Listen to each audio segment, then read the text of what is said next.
Okay, so welcome to this video. In this video, what we're going to talk about is the Cadherin superfamily of cell adhesion molecules. Okay, so this video is going to be on the Cadherin superfamily. Okay, so the structure then for this video, we're going to start off by discussing the basic concept of a cell adhesion molecule. Okay, we're going to see the four major superfamilies of cell adhesion molecules, of which Cadherins is an example. Okay, then we'll see the subfamilies of Cadherin proteins in the Cadherin superfamily. Okay, and then what we'll do is we'll focus in on two families of Cadherin proteins specifically, which are the type 1 classical Cadherins and also the desmosomal Cadherins, and we'll see their roles in the adherins junctions between cells and also the desmosome junctions between cells. Okay, right, so firstly let's just start off with the basic concept of what a cell adhesion molecule is. Okay, now cell adhesion molecules are often just abbreviated to CAMs for short, or CAMs. Okay, so C for cell, A for adhesion, and then M for molecule. Okay, right, so these are molecules that cells can have on their surfaces, okay, which are involved in binding them to other cells. Okay, now there are two ways that you can bind to another cell. Okay, so let me just explain the two different ways. There is direct interactions. Okay, so if we have one cell here, like so, here is its nucleus. Okay, then it can have this cell adhesion molecule drawn completely out of scale, but never mind, it gets the message across. So this is a cell adhesion molecule here. Okay, that's highlighted up in blue here.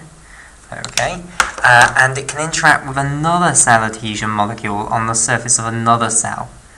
Okay, so here is cell 2. Okay, and it's also got a cell adhesion molecule on its surface, and the two cell adhesion molecules can bind directly to one another. Okay, this is known as a cell-cell interaction. Okay, or direct adhesion between the two cells. Okay, the other alternative is that the cell adhesion molecule on the cell, okay, so let's draw this again. So here's our cell again, okay, and again it's going to have a cell adhesion molecule on its surface here, okay, and this time what's going to happen is the cell adhesion molecule, rather than binding directly to another cell adhesion molecule on the surface of the other cell, it's instead going to bind to components of the extracellular matrix. Okay, so how are we going to show this here? So let's just have some component of the extracellular matrix here. Okay, and I'll colour this in green, like so. So this is some component of the extracellular matrix, and for short, I'll abbreviate extracellular matrix to ECM. Okay, and I think actually I should probably just write this out in full at least once. Okay, so the E is for extra, the C is for cellular, and then the M is for matrix. Okay, right, so what's going to happen is the cell adhesion molecule will bind to a component of the extracellular matrix, and then the cell adhesion molecule on the second cell will also bind to the extracellular matrix, and hence the two cells are attached to one another indirectly because they are both attached to the extracellular matrix. Okay, so this is an indirect adhesion between two cells. Okay, so we could call this a cell matrix cell interaction. Okay, or just a cell matrix interaction. Okay, right, so cell adhesion molecules then can either bind directly to other cell adhesion molecules on other cells, or they can bind to components of the extracellular matrix, and hence you can get these indirect adhesions between two separate cells, because both cells are going to have cell adhesion molecules on their surfaces which will bind to the extracellular matrix, and hence indirectly the two cells become linked in this way here. Okay, right, so let's now talk about the 4 great families of cell adhesion molecules. Okay, so firstly, we should of course start off with the stars of the show. Okay, so all of the Cadherin proteins, and there are now over 180 known Cadherin proteins, all of the Cadherins are one great superfamily of cell adhesion molecules. Okay, next up, the integrins are also a massive great family of cell adhesion molecules. Okay, next we've also got the selectins. These are a little bit more niche. These are involved in the vascular system largely. Okay, but they are another family of cell adhesion molecules. And finally, the last great superfamily of cell adhesion molecules is the immunoglobulin superfamily of cell adhesion molecules. Okay, so whenever you see a little Ig like that, that is shorthand for immunoglobulin. Okay, so the immunoglobulin family cell adhesion molecules, and I will put CAMs there just to remind us that we're talking about immunoglobulin superfamily cell adhesion molecules. These are going to have domains within them that resemble the domains that you find within immunoglobulins. Okay, and that's why it's called the immunoglobulin superfamily cell adhesion molecules.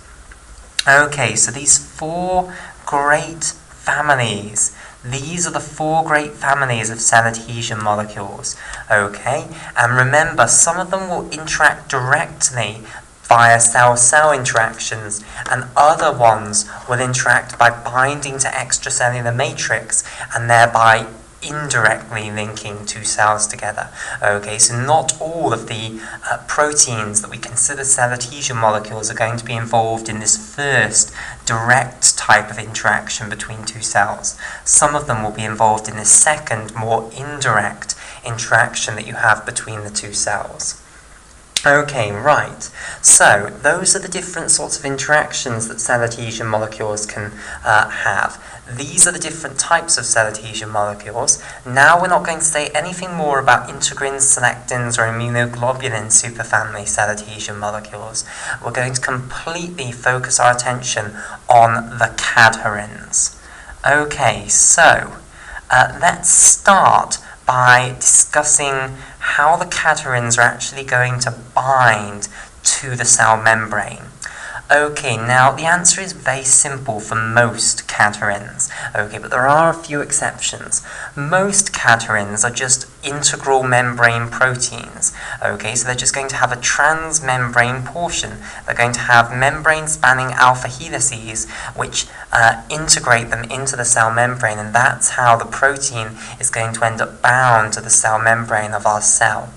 Okay, however, there is an exception to this, okay, and I'd like to show you the example of the exception here, just to make a point of it, okay, just because it's a little interesting.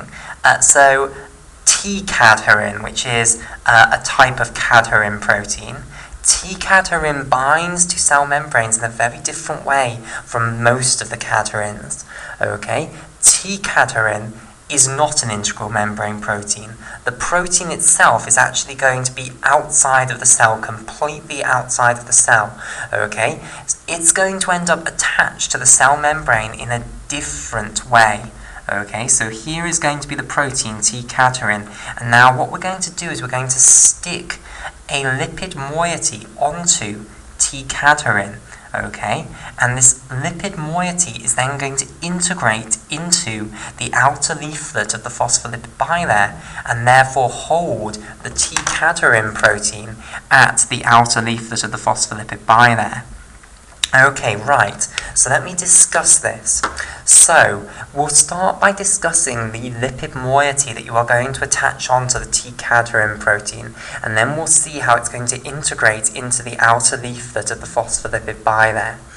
Okay, so the lipid moiety that you're going to add on is quite a common lipid moiety to get added onto proteins. There are many examples of proteins that get this added on, and it always does the same thing. It always integrates into the outer leaflet of the phospholipid by there and holds the protein on the outer surface of the cell, even though it's not an integral membrane protein.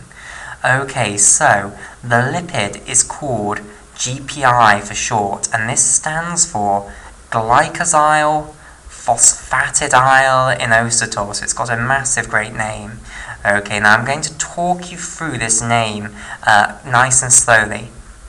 Okay, so let's start with what phosphatidyl inositol means. Okay, so we're going to start with this portion of the name here. So, phosphatidyl inositol. Firstly, let's start off with this prefix, phosphatidyl.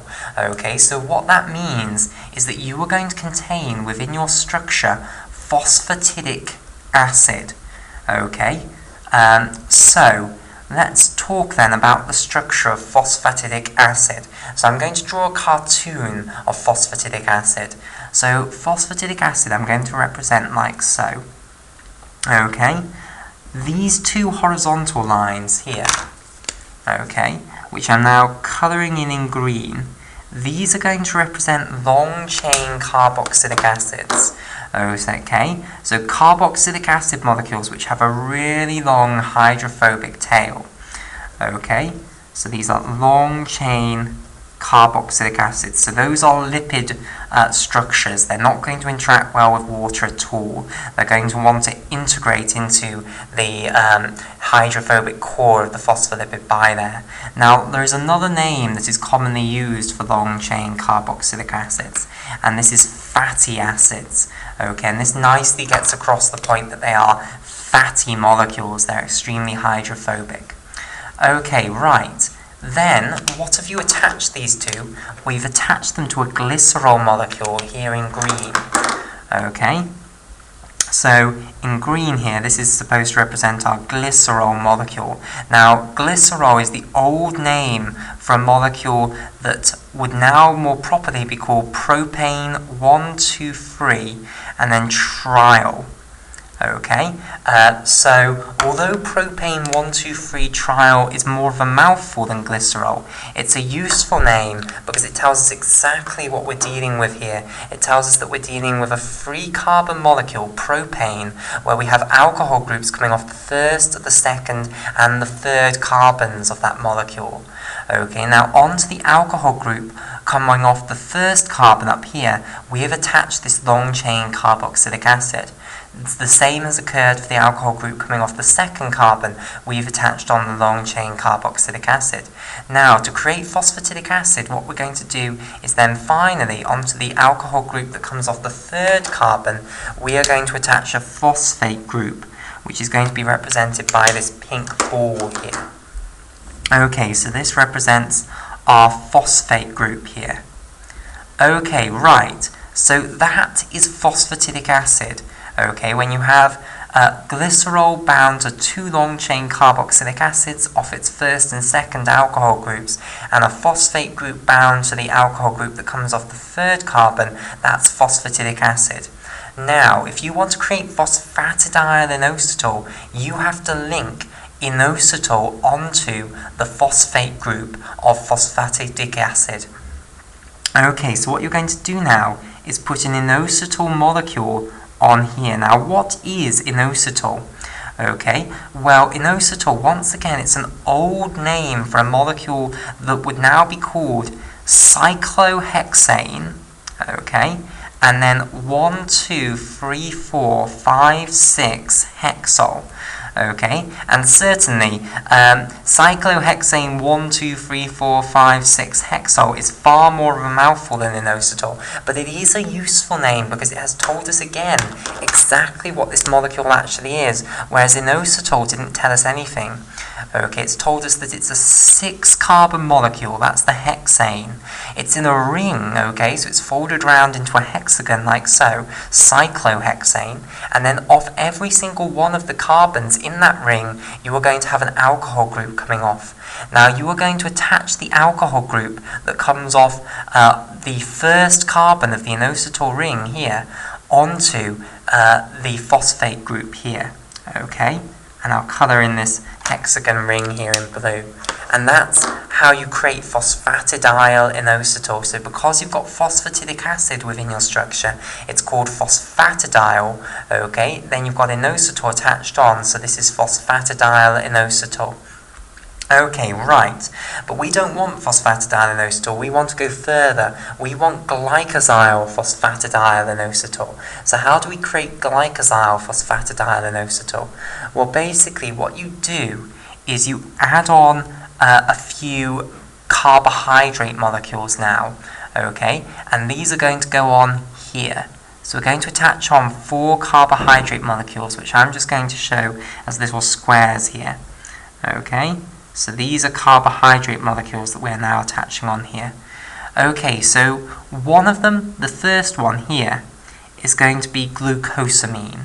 Okay, so this is going to be a glucosamine, which is glucose where one of the alcohol groups has been replaced with an alcohol group.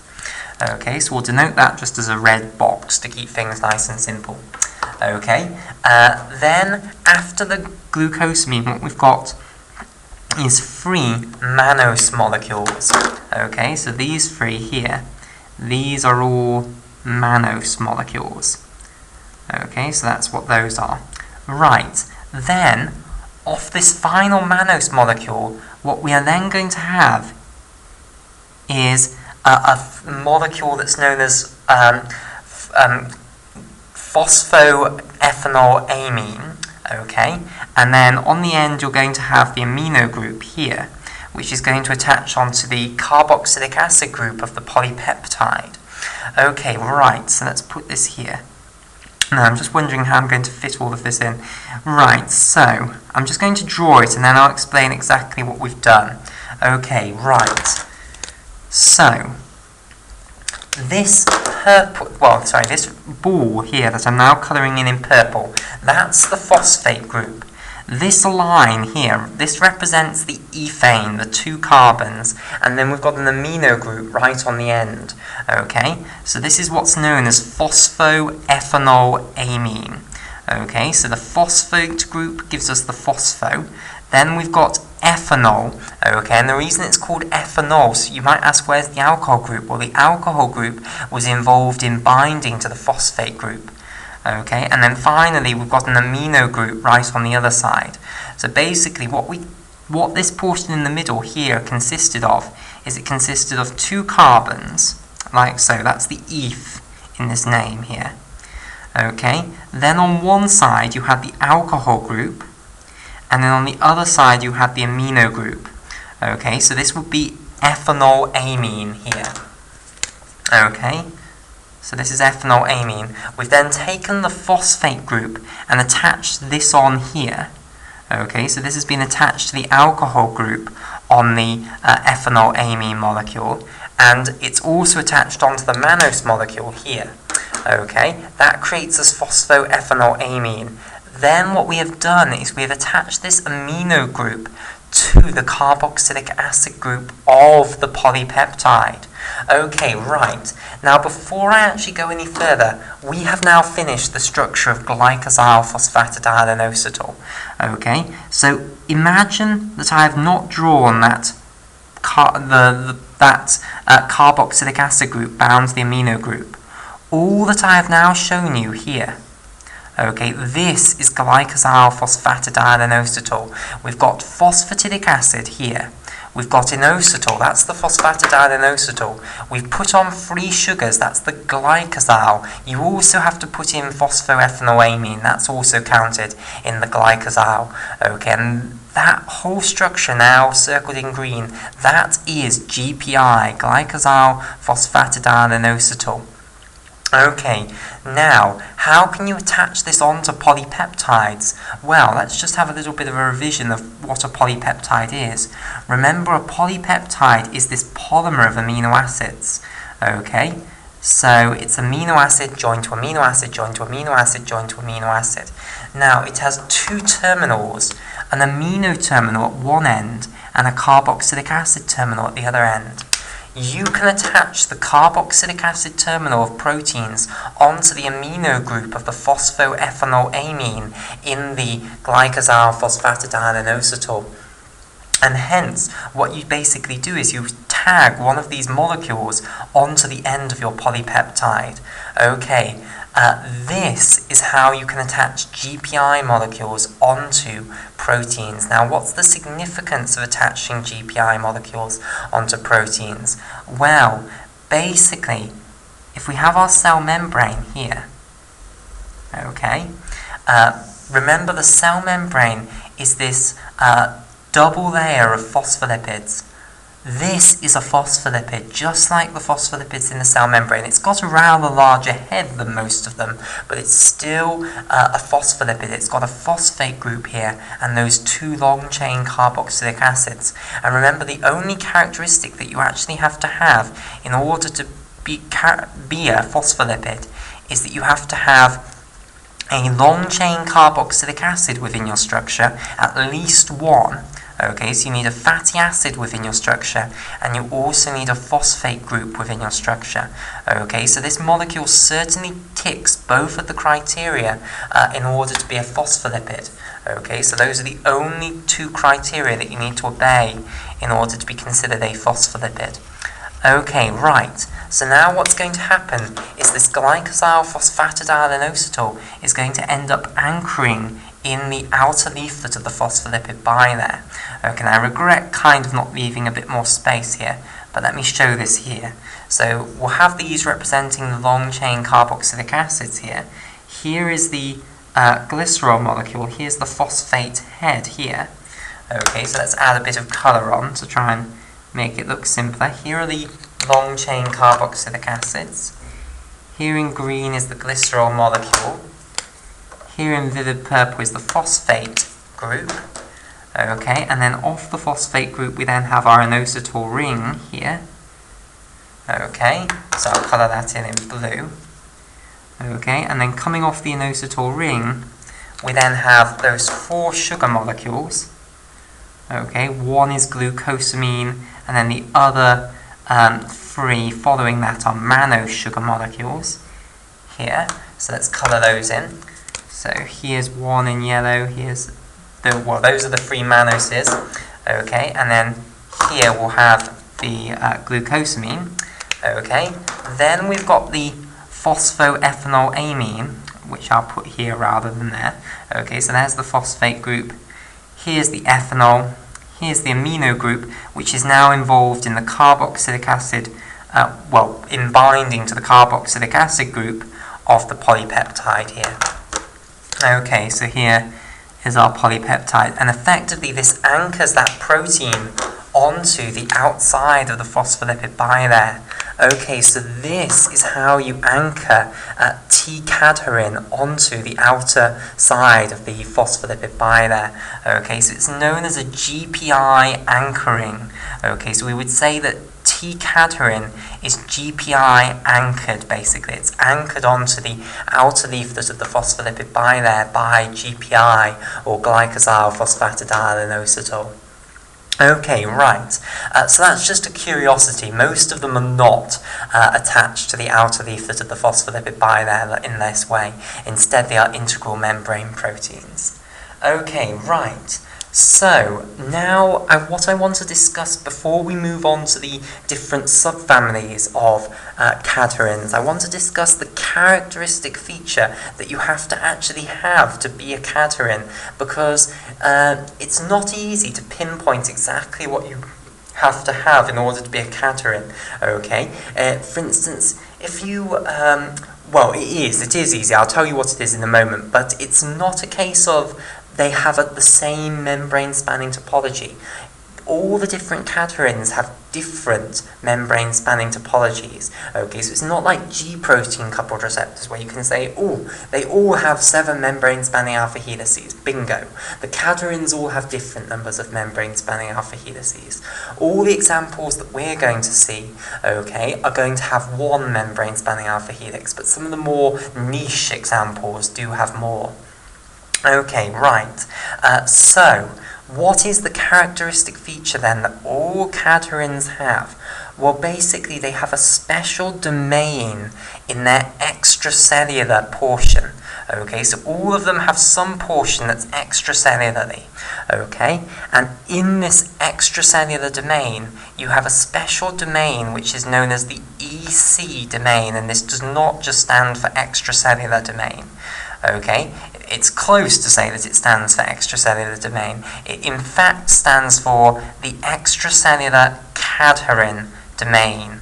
So this is a special structure that you can find within proteins, and which you find in all of these cadherin proteins on the extracellular side of their protein, basically. Okay, so the EC domain stands for the extracellular cadherin domain. Okay, right. Now, the numbers of extracellular cadherin domains that each cadherin protein has is highly variable. Okay, so some cadherin proteins will just have 1 EC domain, but some of them have up to 34 of the things extracellularly. So they have a huge number of these repeated domains, basically. Okay, and it's for that reason that these are often also called the cadherin repeat domains. Okay, because many of the cadherin proteins have a huge number of these domains repeated over and over again in their extracellular side. Okay, now, one last thing to say about this extracellular cadherin domain is that it's around 110 amino acids long. So it's quite a big domain, okay? If you've got 34 of the things in you, you know, you're getting into a very large protein there. Okay, so that's the size of this extracellular cadherin domain. Okay, right, so we'll call it there for this video, and in the next video what we'll start discussing is the different subfamilies of cadherin proteins.